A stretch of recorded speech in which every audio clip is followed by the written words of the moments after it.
जब जॉब चाहिए सरकारी तो इंडिया करे अड्डा 24/7 पर तैयारी। अड्डा 24/7 India number 1 government job preparation app. पहली सुर्खी आज लगातार तीसरे दिन झारखंड से आई। मुख्यमंत्री हेमंत सोरेन को चुनाव आयोग ने विधायक पद के लिए अयोग्य ठहराने की अनुशंसा की है। राजभवन के सूत्रों के हवाले से एजेंसी पीटीआई ने खबर दी। चुनाव आयोग ने राज्यपाल से कहा है कि सोरेन को चुनावी मानदंडों का उल्लंघन करने के लिए एक विधायक के रूप में अयोग्य होना चाहिए।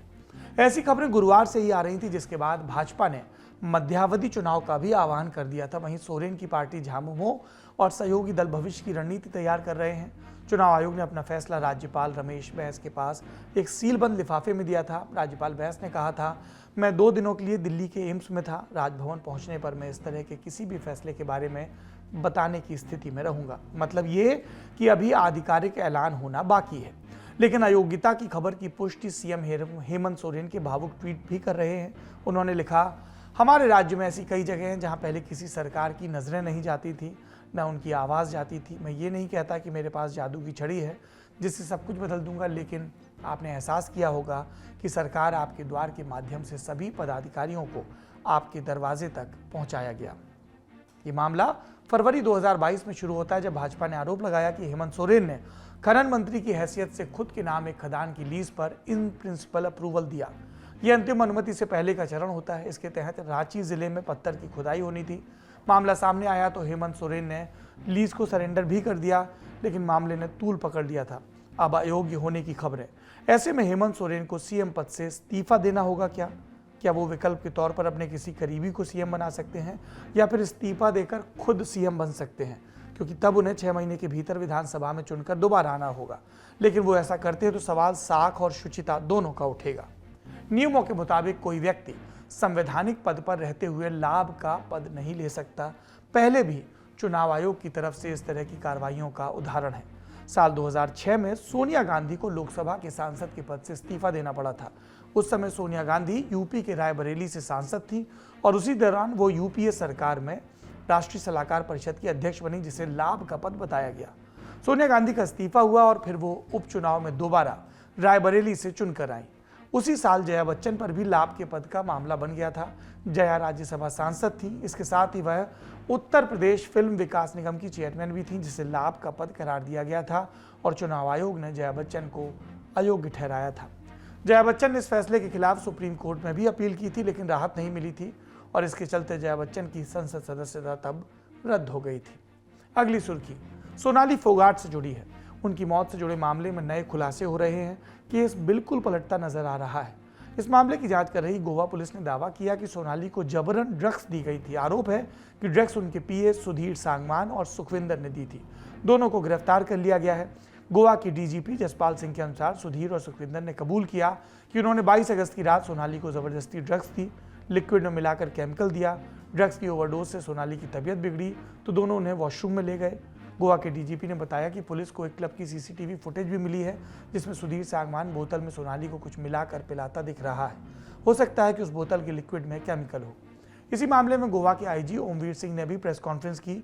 आईजी के मुताबिक उपलब्ध साक्ष्यों और सीसीटीवी फुटेज में दिख रहा है कि सुधीर सांगवान और सुखविंदर क्लब में पार्टी कर रहे थे। उसी पार्टी में कोई सिंथेटिक ड्रग दिया गया, जिसका नाम अभी सामने नहीं आया। सिंथेटिक ड्रग मतलब वो नशीला पदार्थ जिसे केमिकल के जरिए लेबोरेटरी में तैयार किया जाता है। आईजी ओमवीर सिंह ने बताया कि सीसीटीवी फुटेज में दिख रहा है कि लिक्विड पीने के बाद सोनाली से संभला नहीं जा रहा। इसके बाद सुधीर और सुखविंदर सोनाली को संभालते नजर आ रहे। कुछ समय बाद एक अन्य कैमरे की फुटेज में दोनों सोनाली को वॉशरूम ले जाते नजर आते हैं और 2 घंटे तक वहीं रहते हैं। इस मामले में पुलिस एफएसएल फॉरेंसिक की टीम को साथ लेकर आरोपियों के खिलाफ सबूत जुटाएगी।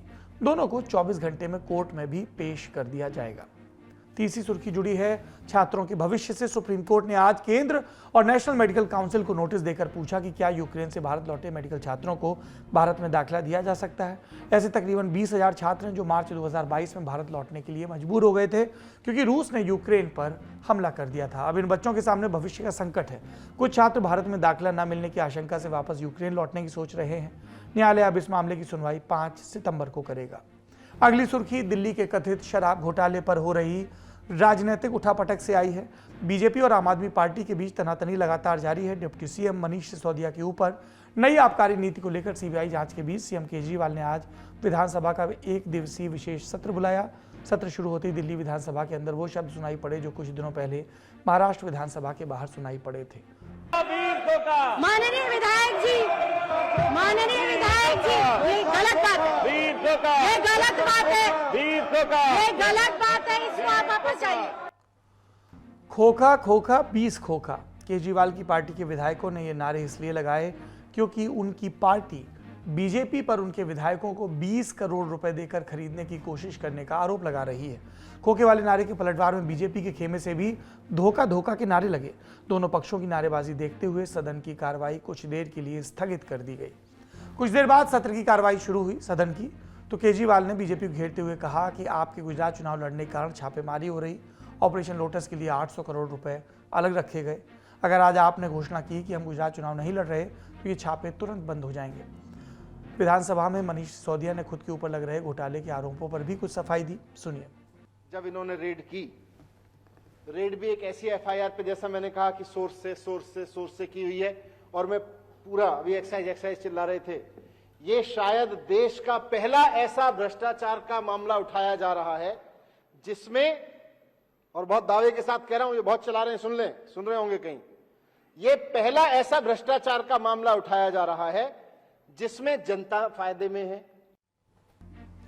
दिल्ली विधानसभा में भाजपा विधायकों ने मनीष सिसोदिया के इस्तीफे की मांग को लेकर हंगामा भी किया, जिसके बाद डिप्टी स्पीकर ने भाजपा के सभी विधायकों को पूरे दिन के लिए मार्शल आउट कर दिया। विधानसभा में आम आदमी पार्टी की ओर से हुई बयानबाजी का जवाब बीजेपी ने बाकायदा प्रेस कॉन्फ्रेंस करके दिया, सुनिए। अपनी झूठी बातों को प्रोपेगेंडा करने के लिए आपने विधानसभा को भी नहीं छोड़ा है। पहले तो आम आदमी पार्टी प्रेस कॉन्फ्रेंस पार्टी थी, अब वो विधानसभा के एक दिन के सत्र को अपनी राजनीति के लिए इस्तेमाल कर रहे हैं कि आपने शराब माफियाओं का कमीशन 2% से बढ़ा के 12% क्यों किया। इसके जवाब की उम्मीद से विधानसभा सत्र में आपके भाषण को लोग सुन रहे थे, लेकिन 2% से बढ़ा के 12% करके शराब माफिया को हजारों करोड़ का फायदा पहुंचाया, कोई जवाब नहीं आया केजरीवाल जी। मार्शल आउट होने के बाद विधायक सदन के बाहर गांधी मूर्ति पर प्रदर्शन भी करने लगे और बीजेपी कार्यकर्ताओं ने भी आम आदमी पार्टी के खिलाफ जोरदार प्रदर्शन किया। प्रदर्शनकारियों को तितर-बितर करने के लिए फिर दिल्ली पुलिस को वाटर कैनन का इस्तेमाल करना पड़ा। थोड़ी देर पहले आपने उसकी तस्वीरें देखी थी हमारे प्रोड्यूसर्स के सौजन्य से। शराब घोटाले में फंसी आम आदमी पार्टी को एक और झटका लगा है। दिल्ली के सरकारी स्कूलों में एक्स्ट्रा क्लासरूम बनाए जाने पर अब सवालिया निशान लगने शुरू हो गए हैं। दरअसल सेंट्रल विजिलेंस ने अपनी रिपोर्ट में इन क्लासरूम के निर्माण में अनियमितताएं होने की बात कही। अब इसी के आधार पर एलजी ने मुख्य सचिव से एक रिपोर्ट मांगी है। सतर्कता विभाग ने 17 फरवरी 2022 को अपनी रिपोर्ट में कहा था कि एक्स्ट्रा क्लासरूम बनाने की इन परियोजनाओं में कई अनियमितताएं की गई हैं, वहीं कई प्रोसीजरल चूक भी हुए हैं। विभाग ने इस मामले में आगे और जांच करने की सिफारिश की थी, लेकिन करीब 2.5 साल की देरी हो चुकी है। ऐसे में अब दिल्ली के उपराज्यपाल विनय कुमार सक्सेना ने इस पूरे मामले पर चीफ सेक्रेटरी से रिपोर्ट मांगी है।